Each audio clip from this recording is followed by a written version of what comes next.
کہ یا الہی نصیب جگہ دے۔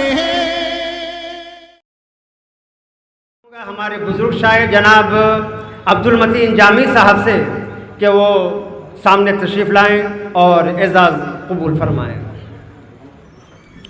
جناب عبدالمتین جامی صاحب۔ اب میں درخواست کروں گا جناب عبدالحق بیتاب صاحب سے کہ وہ تشریف لائیں اور اعزاز قبول فرمائیں۔ عبدالحق بیتاب صاحب۔ اب میں درخواست کروں گا جناب سید نور اللہ ناطق صاحب سے کہ وہ بھی تشریف لائیں اور اعزاز قبول فرمائیں۔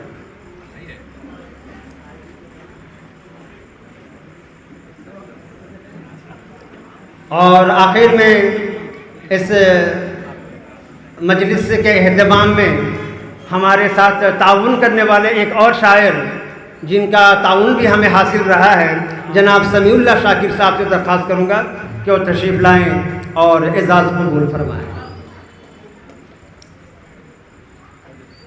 حضرات گرامی، چونکہ یہ محفل مولانا کے زیر صدارت منعقد کی گئی ہے، اب میں مولانا سے درخواست کروں گا کہ وہ تشریف لائیں اور اپنے قیمتی خطاب سے ہمیں نوازیں۔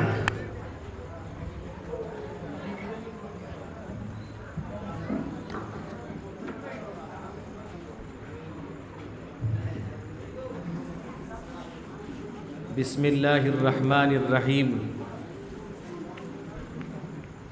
اسٹیج پر رونق افروز معزز مہمانان کرام، حضرات شعراء کرام اور معزز سامعین، میرے نوجوانوں اور میرے ہندو مسلم بھائیوں، آج یہ بہت ہی خوشی کا موقع ہے کہ جہاں پر ہم اپنی اس تاریخ کو کہ جس تاریخ کو ہم بھولے ہوئے ہیں، آج اس پروگرام کو کروا کر انہوں نے اس تاریخ کو یاد دلایا ہے۔ یاد رکھیے، آج وہی قومیں پیچھے ہو جایا کرتی ہیں جو اپنی تاریخ کو بھول جاتے ہیں۔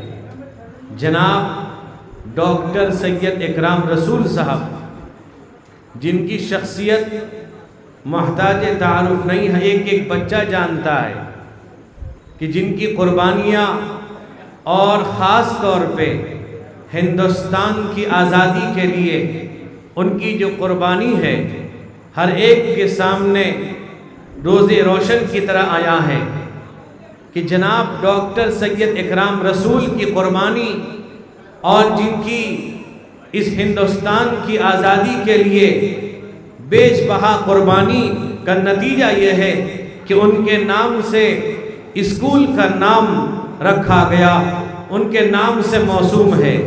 اسی سے آپ اندازہ لگائیے کہ ڈاکٹر اکرام رسول صاحب، جن کو ہم صرف یہ جانتے تھے کہ ایک اسکول قائم ہے، لیکن اس تاریخ سے کوئی بھی قوم اگر اپنی تاریخ کو بھول جائے وہ قوم ختم ہو جایا کرتی ہے۔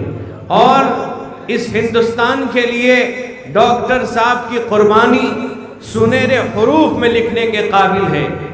مجھے ایک شعر یاد آیا کہ ٹوٹنے اور بکھرنے کا چلن مانگ لیا، ٹوٹنے اور بکھرنے کا چلن مانگ لیا، ہم نے اپنے حالات سے شیشے کا بدن مانگ لیا، ٹوٹنے بکھرنے کا چلن مانگ لیا، ہم نے اپنے حالات سے شیشے کا بدن مانگ لیا۔ ہم بھی کھڑے تھے تقدیر کے دروازے پر، ہم بھی کھڑے تھے تقدیر کے دروازے پر، لوگ دولت پہ گرے، ہم نے وطن مانگ لیا۔ تو ڈاکٹر صاحب نے اس وطن کے لیے جس طرح سے ہندو مسلم ایکتا کے ساتھ اس ملک کو آزاد کرایا ہے، اس ملک کے لیے قربانی دی ہے، یہ ہمارا پیارا ملک ہے، ہمارا پیارا دیش ہے، ایک ایسا پیارا ملک ہے جہاں پر ہر قسم کے پھول، ایک ایسا باغیچہ ہے جس میں ہر قسم کے پھول آپ کو ملیں گے۔ میرے بھائیوں اور بزرگوں، ہماری تاریخ کو ہم کو یاد رکھنی چاہیے اور اس تاریخ کو کہ جس تاریخ کے اندر ہمارے بزرگوں نے، ہمارے پرکھوں نے جو قربانی پیش کی ہے، اس قربانی کا نتیجہ یہ کہ آج ہم آپ زندہ ہیں اور ہندو مسلم ایکتا کے ساتھ، پریم کے ساتھ اس دیش میں رہتے زندگی گزار رہے ہیں۔ سینچا تھا اسے خون سے کچھ تشنہ لبوں نے، سینچا تھا اسے خون سے کچھ تشنہ لبوں نے، پھر جا کے اس انداز کا میخانہ بنا ہے۔ اس میخانے کو بنانے والے ہم سب ہیں، اور یہاں تک کہ ایک بات ذہن میں رکھ لیجئے کہ جس طرح سے اس ملک کے لیے 55,000 علماء نے قربانی دی، ٹوپی داڑھی والوں نے قربانی دی، اور یہ پیغام دیا کہ حب الوطن من الایمان، وطن سے محبت کرنا ایمان کی علامت ہے۔ یعنی اگر کوئی وطن سے، اپنے دیش سے، اپنے ملک سے پیار و محبت نہیں کرتا، وہ ایماندار نہیں ہے۔ اس لیے آج ان کی یاد میں یہ پروگرام رکھا گیا، جس میں ہمارے پیارے ایم ایل اے اور ہم سب کے محبوب ایم ایل اے جناب پرتاپ جینا صاحب تشریف لائے، اسی طرح جناب ڈاکٹر سلیم صاحب۔ میرے بھائیوں، میں ان کے بارے میں کیا کہہ سکتا ہوں، بس اتنا یہ کہوں گا، اتنا درد، اتنا کڑھن ان کے دل کے اندر ہے اس دیش میں بسنے والوں کے لیے، اس دیش کے لیے۔ اور میں ان سے تنہائی میں ملا اور بہت سارے پروگرام کے اندر شریک ہوا، ایک ایسی تڑپ ان کے دل کے اندر ہے، اگر واقعی معنی میں اس تڑپ کو اس میں کامیاب ہو گئے، اس دیش کے لیے، اس دیش میں بسنے والوں کے لیے بہت بڑا کام ہوگا۔ وہیں میں شعراء اکرام کو بہت ہی مبارکباد دوں گا اور یہ کہوں گا، میں نے اس سے پہلے بھی جناب سید خاور نقیب صاحب سے کہا تھا کہ ایسے ایسے شعراء کو بلائیے جو واقعی شاعر ہوں، جن کو ہم نے اس سے پہلے بھی سنا ہے، ورنہ آج کے زمانے میں ہر ایک شاعر بنا ہوا ہے اور لوگ تالیاں بجاتے ہیں، مشاعرے کو ایک مذاق بنا رکھا ہے۔